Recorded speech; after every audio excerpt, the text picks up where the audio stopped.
বেশ স্যার, শোনাচ্ছি লোভী কুকুরের গল্প। একটি কুকুর ছিল, কুকুরটির খুব খিদে লেগেছিল। কুকুরটি নন ভেজিটেরিয়ান ছিল। আবার ইংরেজি? মানে কুকুরটি মিট আর মিটের টেংরি খেতে পছন্দ করত। টেংরি মানে লেগ পিস স্যার। আবার ইংরেজি? ইংরেজি না, তুই ভালো করে বাংলাই বল। স্যার গল্পটা তো আমি বলছি, আমাকে আমার মতো বলতে দিন না। নে বল তুই। স্যার একটি কুকুর ছিল, কুকুরটির খুব খিদে লেগেছিল। কুকুরটি মিটের দোকানে গেল আর কুকুরটি মিটের দোকান থেকে চুরি করে একটি লেগ পিস মানে একটি টেংরি তুলে নিল।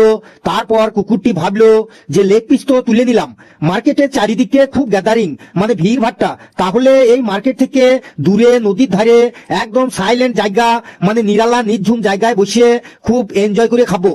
তারপর কুকুরটি লেগ পিসটি মুখে নিয়ে মার্কেট থেকে এক্সিট হয়ে গেল। এক্সিট মানে? মানে কুকুরটি বাজার থেকে বাইরে চলে গেল। বেশ বেশ, তারপর বল। তারপর কুকুরটি নদীর ধারে গিয়ে দাঁড়ালো। নদীর ধারে গিয়ে দাঁড়াতেই কুকুরটি তার ছায়া নদীর জলে দেখতে পেল। তার নিজের ছায়া দেখে ভাবলো আরেকটা কুকুরও মুখে একটা লেগ পিস মানে টেংরি নিয়ে তার সামনে দাঁড়িয়ে আছে বোধহয়। কুকুরটির তখন লোভ লেগে গেল।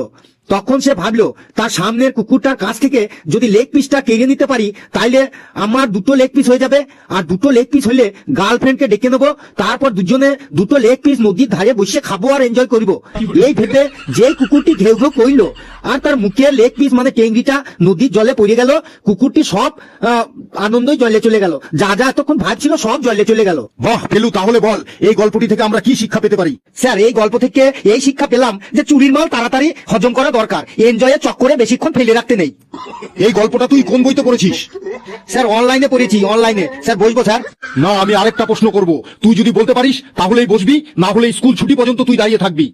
কি বলতে হবে স্যার? প্রশ্নটা বলুন স্যার। তোর ভর্তির ফি মুকুবের জন্য হেড স্যারকে একটা চিঠি লিখতে হবে। তুই কি লিখবি বল? কি করে হেড স্যারের কাছে চিঠি লিখতে হয় বল ভর্তির ফি মুকুবের জন্য? সত্যি সত্যি বলবো স্যার। কথা না বাড়িয়ে তাড়াতাড়ি বল।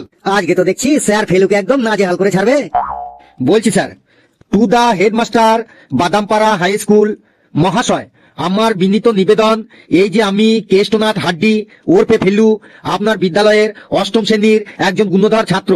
মহাশয়, এই বছর ক্লাস 9-এ ভর্তির জন্য বাবা আমাকে যে 300 টাকা দিয়েছিল, সেই টাকাটা নিয়ে আমি আর ঘেটু আপনি যে দোকান থেকে প্রতিদিন লটারির টিকিট কাটেন, সেই লটারির দোকানের পাশে যে বিরিয়ানির দোকানটি আছে, সেই দোকান থেকে বিরিয়ানি খেয়ে টাকাটা খরচ করে ফেলেছি।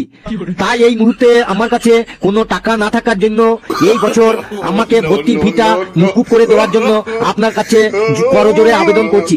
ভর্তির ফিটা মুকুব করলে চিরকৃতজ্ঞ থাকবো। বিনীত আপনার গুণধর ছাত্র কেষ্টনাথ হাড্ডি। বিশেষ দ্রষ্টব্য, আমরা যখন বিরিয়ানি খাচ্ছিলাম তখন আপনি লটারি টিকিট কাটছিলেন, তাই আপনার কাছে আমার বিশ্বাস অর্জনের জন্য আপনার লটারি টিকিট কাটার আমি মোবাইলে ভিডিও করে রেখেছি, বিশ্বাস না হলে দেখাতে পারি। তুই খুব ভালো ছেলে রে বাবা ফেলু, তুই বস বস। শুধু এই বছর কেন, আমার স্কুলে তুই যতদিন পড়বি তোর ততদিনই ফিস মুকুব করে দিলাম।